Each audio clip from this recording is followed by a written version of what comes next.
Ako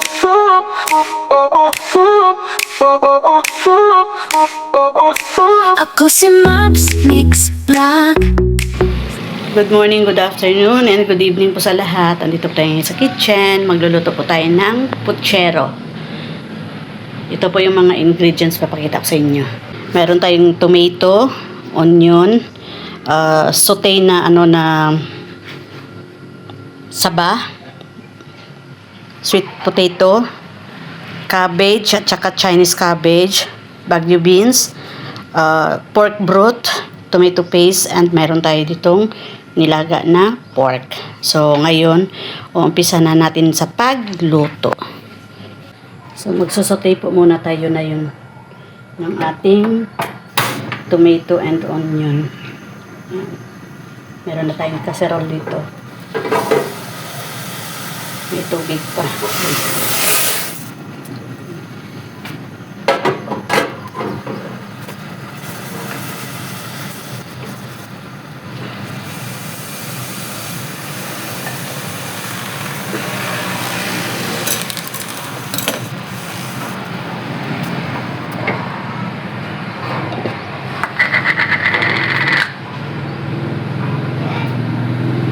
Ito po yung pamamaraan ko po kung paano magluto ng putsero.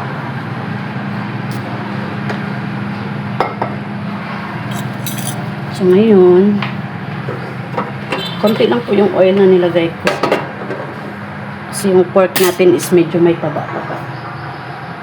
Ngayon, magsusutay na tayo ng ating onion and tomato.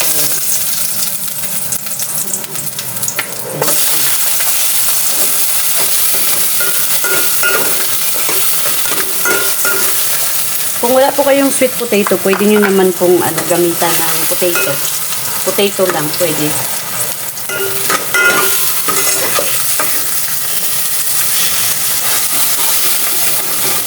Sa akin, kaya ito ang ginamit ko para maghalo yung asin-asin at saka medyo manamis-namis siya pag niluto mo.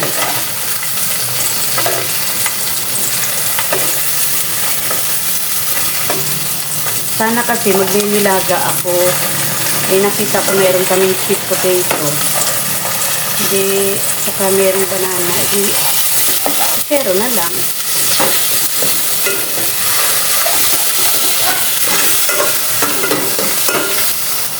Craving yung aking dalaga ng sabaw.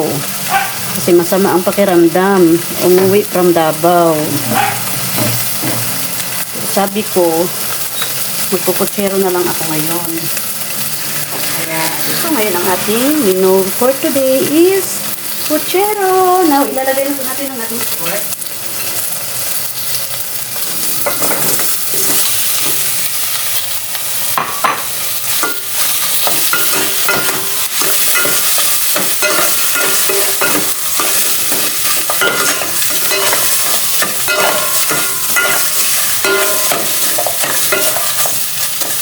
Timplahan po natin siya ng konting salt.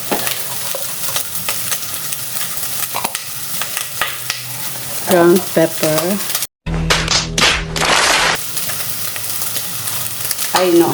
Powder pepper pala. Salt. And ating magic. The magic.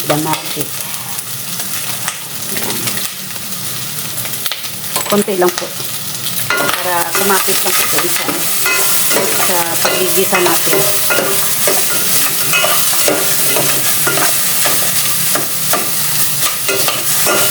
And then, iuna ko po ilalagay yung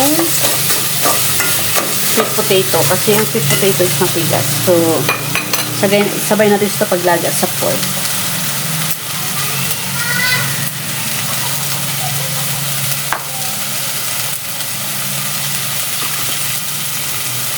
Ayan po. Color yellow ang ating sweet potato.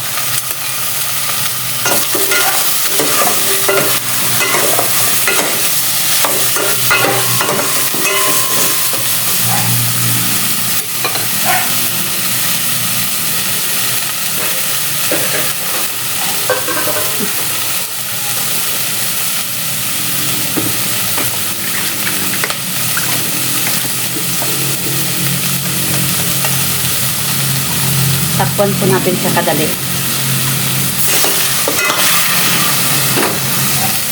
Then, saka natin lalagyan ng pork broth o yung pinaglagaan ng ating pork.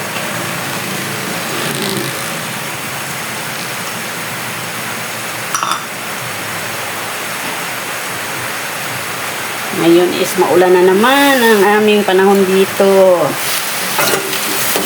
Araw-araw na lang po maulan.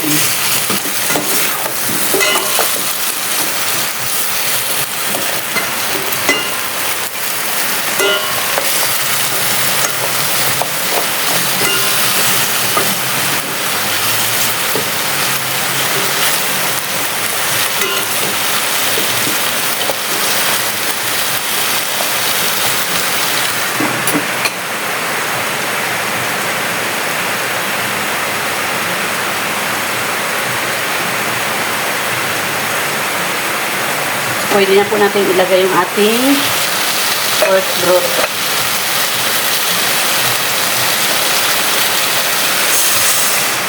Mainit.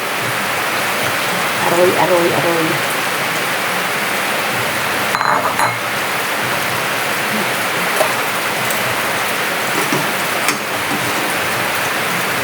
Hintayin po natin yan kumulo. Babalikan ko po kayo. Yan, lalagyan po natin siya ng tomato paste.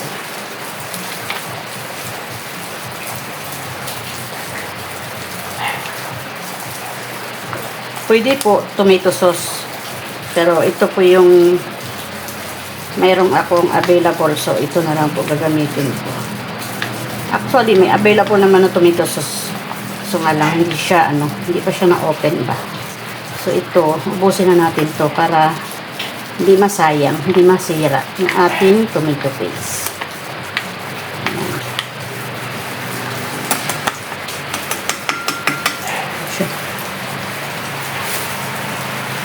Wait na natin siya konti na kumulo and then ilalagay na natin yung ano natin later. Yung string beans, ay bagyo beans. Bagyo beans pala.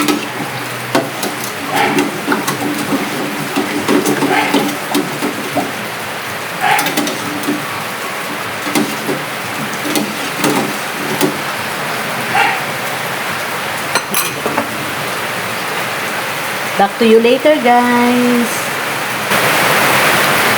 Yan, kumukulo na po siya. Yan po. Kumukulo na po ang ating puchero. So, lalagyan ko po siya ng ground paper.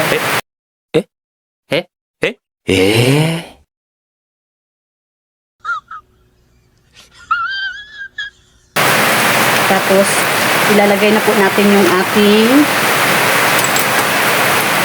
string beans para masabay siya lumambot doon sa potato. At saka ating saging masaba. Para ma-absorb niya rin po yung lasa. Then, saka na natin siya titimplahan na natin siya ngayon ng salt.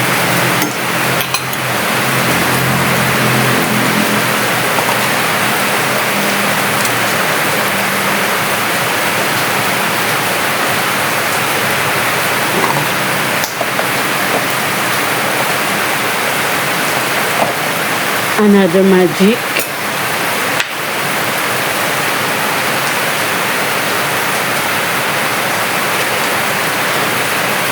Mga kasama ko dito sa bahay nagre-reklamo sila kasi the way magluto ako is nadadala ko pa yung sa Singapore na hindi siya ganun kaasin.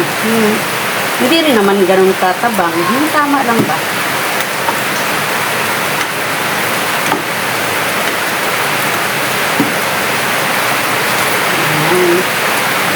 So, wait natin yung lumambot yung natin, string beans at saka yung maluto yung ating saging masaba.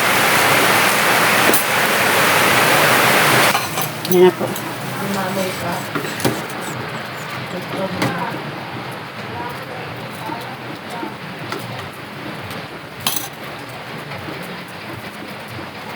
Malambot na yung ating sweet potato. Hanapin yung ating puchero. Yan. So, taste na siya. Taste na ang lasa. And then, kung okay na, lagyan na natin yung ating gulay.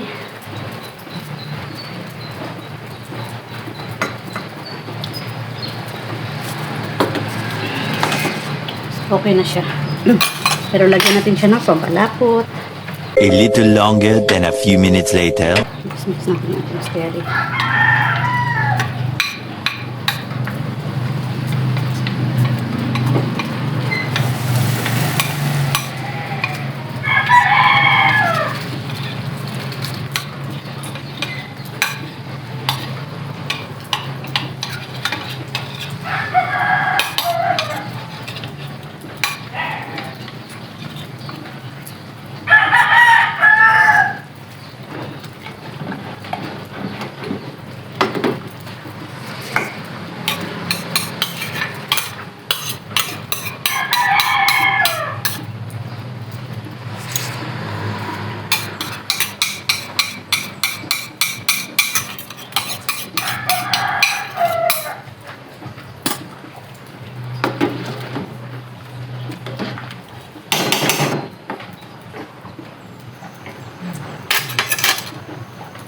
Dagdagan po natin siya ng ano.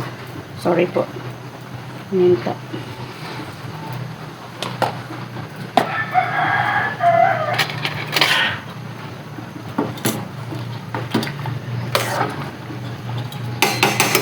Lagay na po natin yung ating repolyo at Baguio beans. Baguio beans. Chinese cabbage. Sorry. Mali na naman ako ng sabi. Chinese cabbage at saka cabbage. Lalagay natin.